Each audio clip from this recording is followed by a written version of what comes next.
بسم اللہ الرحمن الرحیم۔ السلام علیکم۔ مزید اچھی ویڈیو دیکھنے کے لیے ورلڈ ٹی وی کو لائک کریں، سبسکرائب کریں اور گھنٹی کے بٹن کو پریس کریں تاکہ ہماری ہر نئے آنے والی ویڈیو کی نوٹیفیکیشن آپ کو ملتی رہے۔ نومبر 1947 نئی دہلی میں مقیم سپریم کمانڈر کو یہ باور کرایا گیا کہ ہندوستانی کابینہ معاشی اور فوجی ذرائع سے پاکستان کو تباہ اور کالعدم کرنے کی کوشش کر رہی ہے، اسے استعفی دینے پر مجبور کیا گیا۔ جموں و کشمیر میں ہندوستانی افواج کی تشکیل جاری رکھے جانے کے بعد پاک فوج کے اکائیوں کو گولہ بارود، سگنل اسٹورز، سامان یا گاڑیوں کی تیاری کے لیے کسی اڈے کے بغیر جلدی سے منظم اور لیز کیا جا رہا تھا۔ اس کے ساتھ ہی پاکستان نیشنل گارڈز کو سرحدی علاقوں کے ساتھ ساتھ سابق فوجی اہلکار اور دیگر رضاکار بھی تشکیل دیے گئے تاکہ دفاع کی ایک دوسری لائن فراہم کی جا سکے۔ فروری 1948 تک جموں و کشمیر میں ہندوستانی تعمیراتی کام 2 بریگیڈ پلس تک پہنچ گیا، 2 مکمل ڈویژن ہیڈ کوارٹرز کے تحت۔ ہماری 101 بریگیڈ، جسے بریگیڈیئر اکبر خان نے کمانڈ کیا تھا، کو فوری محاذ میں جنگل کی طرف لے جایا گیا اور اوری مظفر آباد کے محور پر ہندوستانی حملے کو روک دیا گیا۔ اپریل 1948 میں کمانڈر ان چیف پاک فوج نے شمال میں مظفر آباد، کوہالہ محور اور جنوب میں بھمبر، میرپور، پونچھ کے محور کے ساتھ ساتھ دھمکیوں کو سراہتے ہوئے چوکٹھی میں بھارتی کارروائی روکنے کے لیے 7 ڈویژن کے عناصر کے ساتھ محاذ کو مزید تقویت بخشی۔ مظفر آباد محاذ کے دفاع کے لیے تیتھول سیکٹر میں راتوں رات کمک لگا دی گئی۔ 9 ایف ڈویژن کو بھی تیتھوال، اوری اور باغ سیکٹرز میں 7 ڈویژن کو کمک لگانے کے لیے منتقل کر دیا گیا۔ اس کے بعد 7 ڈویژن جنوبی محاذ میں چلا گیا۔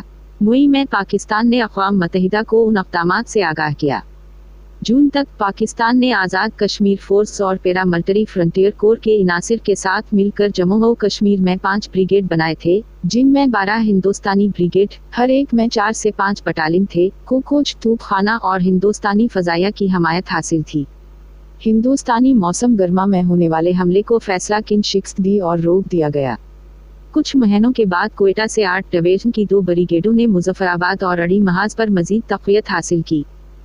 14 اگست 1948 کو پاکستان کی پہلی برسی جنرل ہیڈ کوارٹرز نے قائد اعظم کو مندرجہ ذیل پیغام بھیجا: یوم آزادی کی پہلی برسی پر آرمی کی طرف سے وفادار اور شکر گزار مبارکباد۔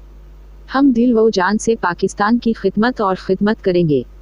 پاکستان اور اس کا خالق زندہ باد۔ قائد اعظم اس وقت کوئٹہ میں تھے، ایک جان لیوا مصائب سے بچنے کے لیے اپنی جنگ لڑ رہے تھے۔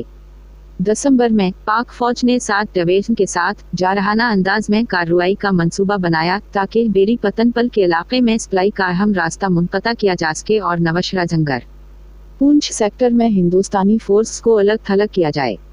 14 دسمبر کو حملہ سے پہلے توپ خانے کی بمباری میں بیری پتن پل کے علاقے پر بارود، راشن، پیٹرول اور 2 میل کے علاقے میں سپلائی کو بھارتی ڈویژنل ہیڈ کوارٹر کے ساتھ مل کر مکمل طور پر تباہ کر دیا گیا، جس نے اس سیکٹر میں ہندوستانی افواج کو الگ تھلگ کر دیا۔ بھارتی فوج حیرت سے دوچار ہو گئی۔ 30 دسمبر کی آدھی رات کو ہندوستان نے 1 جنوری 1949 سے جنگ بندی کا مطالبہ کیا۔ پاکستان نے قبول کر لیا کیونکہ جموں و کشمیر کی تقدیر اقوام متحدہ نے اپنے قبضہ میں کر لی تھی۔ 1949 کے اوائل تک پاکستان آرمی اپنا ابتدائی مرحلہ مکمل کر چکی تھی۔ اس نے ہندوستانی کارروائی کو روک دیا اور اسے جموں و کشمیر سے زیادہ حد تک چلانے اور پاکستان کے اہم سرحدی علاقوں تک بند ہونے سے روک دیا۔ اس طرح جموں و کشمیر میں جنگ کا خاتمہ ہوا۔ پاک فوج نے اپنی تنظیم نو جاری رکھی۔ واہ میں چھوٹے اسلحہ اور گولہ بارود تیار کرنے کے لیے آرڈیننس فیکٹری قائم کی گئی۔ بھارت کی طرف سے دھمکی کسی بھی طرح ختم نہیں ہوئی تھی۔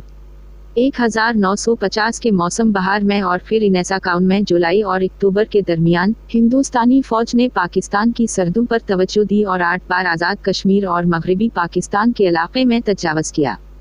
ہندوستانی فضائیہ نے 30 بار پاکستان کی فضائیہ کی خلاف ورزی کی۔ اس طرح دونوں ممالک کو بھارت کی زبردستی سفارت کاری اور مداخلت پسندانہ حکمت عملی کے ذریعے ایک اور جنگ کے قریب تر کر دیا۔